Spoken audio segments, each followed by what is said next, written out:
नमस्कार बच्चों, स्वागत है आप सभी का हिंदी व्याकरण पाठशाला में। बच्चों, हम कर रहे थे लघु व्याकरण। लघु व्याकरण में हम लिंग, वचन, विलोम ये सब कर चुके। आज हम करेंगे पर्यायवाची शब्द। क्या करेंगे? पर्यायवाची शब्द। अब सबसे पहले यह हमें पता होना चाहिए कि पर्यायवाची शब्द होते क्या हैं। क्या होते हैं? कुछ शब्दों के अर्थ मिलते जुलते होते हैं। कुछ शब्दों के अर्थ मिलते जुलते होते हैं।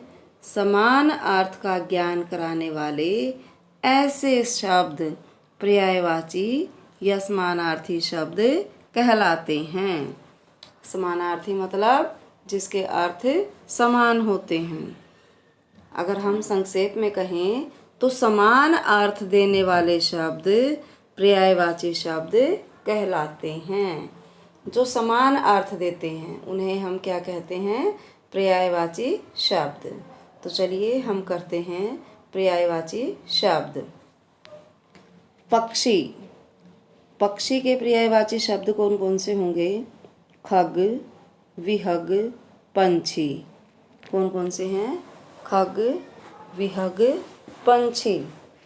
फिर है पुत्र। पुत्र के बेटा, सुत, तनय। बेटा, सुत, तनय। माँ, माता, जननी, अम्बा। माता, जननी, अम्बा। धरती, धरा, पृथ्वी, भूमि। धरा, पृथ्वी, भूमि। वसुंधरा, वसुधा ये भी इसी के नाम हैं। भगवान, ईश्वर, प्रभु, परमात्मा, ईश ये किसके नाम हैं? भगवान के। भगवान के ही क्या हैं ये? पर्यायवाची समानार्थी। ईश्वर भी भगवान ही होता है, प्रभु भी भगवान होता है और परमात्मा भी भगवान होता है। पेड़, तरु, वृक्ष, पादप। तरु, वृक्ष, पादप। फिर है फूल। फूल के पर्यायवाची क्या होंगे? पुष्प, सुमन, कुसुम। पुष्प, सुमन, कुसुम। इसके बाद है डाली। डाली के पर्यायवाची शाखा, टहनी। शाखा, टहनी। और इसके बाद है अंबर। अंबर के पर्यायवाची आकाश, गगन, नभ। आकाश, गगन, नभ। संसार, जग, जगत, विश्व। कौन कौन से हैं? जग, जगत, विश्व। घर, घर के पर्यायवाची भवन, सदन, गृह। भवन, सदन, गृह। बिजली, बिजली के पर्यायवाची हैं तड़ित, विद्युत, चपला। तड़ित, विद्युत, चपला। अब पानी।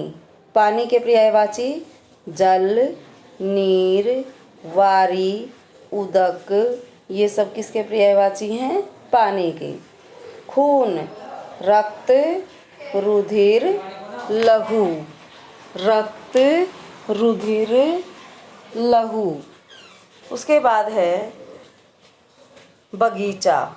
बगीचा क्या होता है? उपवन, वाटिका, बाग। उपवन, वाटिका, बाग। तो ये तो थे हमारे आज के पर्यायवाची शब्द। क्या होते हैं पर्यायवाची शब्द?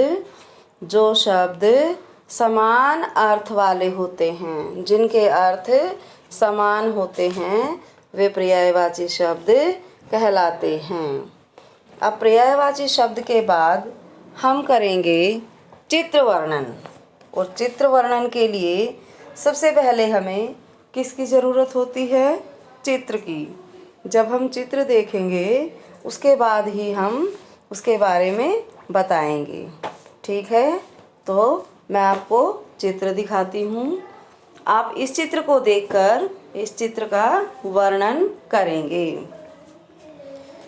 चित्र आपको दिखाई दिया, तो आपको चित्र देखकर जो जो बात समझ में आई, जो जो इसमें आपको दिखाई दिया, वह आप लिख सकते हैं। तो चलिए, किसका चित्र है ये? बगीचे का। यह बगीचे का चित्र है। यह किसका चित्र है? बगीचे का चित्र है। इसमें क्या कर रहे हैं? बच्चे खेल रहे हैं और दो व्यक्ति क्या कर रहे हैं? व्यायाम कर रहे हैं।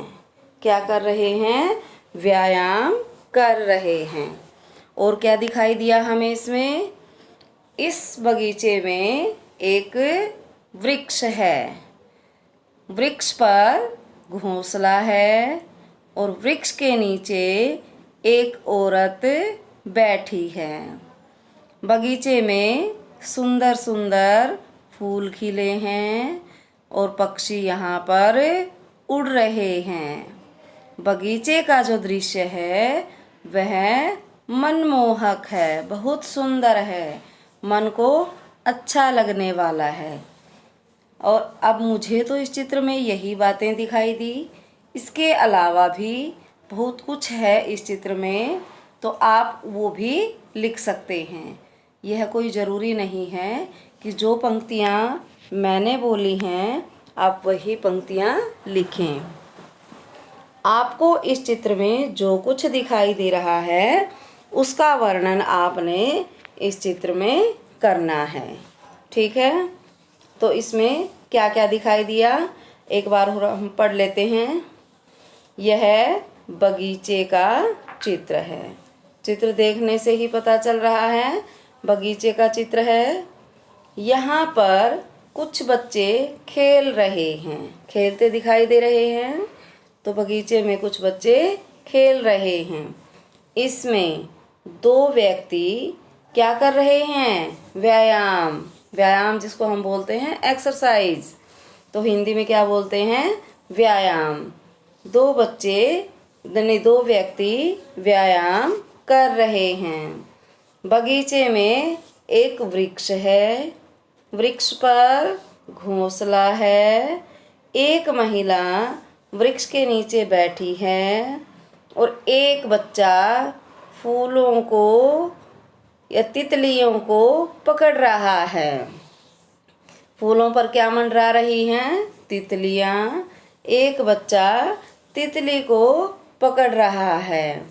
बगीचे में सुंदर सुंदर फूल खिले हैं और बगीचे का दृश्य बहुत ही सुंदर लग रहा है। कैसा लग रहा है बगीचे का दृश्य? बहुत ही सुंदर लग रहा है। तो बच्चों, आपने क्या करना है? एक पृष्ठ पर आप क्या लिखेंगे? पर्यायवाची शब्द। जो हमारे पर्यायवाची शब्द हैं ये पाठ 1 से लेकर 4 तक हैं। 1 से लेकर 4 तक। और उससे आगे वाले पृष्ठ पर हमने क्या करना है? चित्र वर्णन। क्या करना है? चित्र वर्णन। ठीक है, और चित्र वर्णन किसका करना है? बगीचे का, क्योंकि बगीचे का चित्र यहाँ दिया गया है। और आपने ये पर्यायवाची शब्द याद भी करने हैं। इनको अपनी अभ्यास पुस्तिका में लिखना है। और अगर आपका कुछ काम रहता है तो वो भी आपने पूरा करना है। तो लघु व्याकरण हमारी पूरी हो चुकी है। अनुच्छेद रहता है और एक हमारा रहता है प्रार्थना पत्र। अनुच्छेद और प्रार्थना पत्र। और एक रहता है हमारा परियोजना कार्य। कौन सा कार्य? परियोजना कार्य। ठीक है, अब ये 2-3 चीज़ें जो रहती हैं ये हम बाद में करेंगे। आज बस हम ये 2 चीज़ें करेंगे, पर्यायवाची शब्द और चित्र वर्णन। उम्मीद करती हूँ आप सबको अच्छा लगा होगा, समझ भी आ गया होगा। तो आज के लिए बस इतना ही, बाकी कार्य हम कल करेंगे। तब तक के लिए धन्यवाद।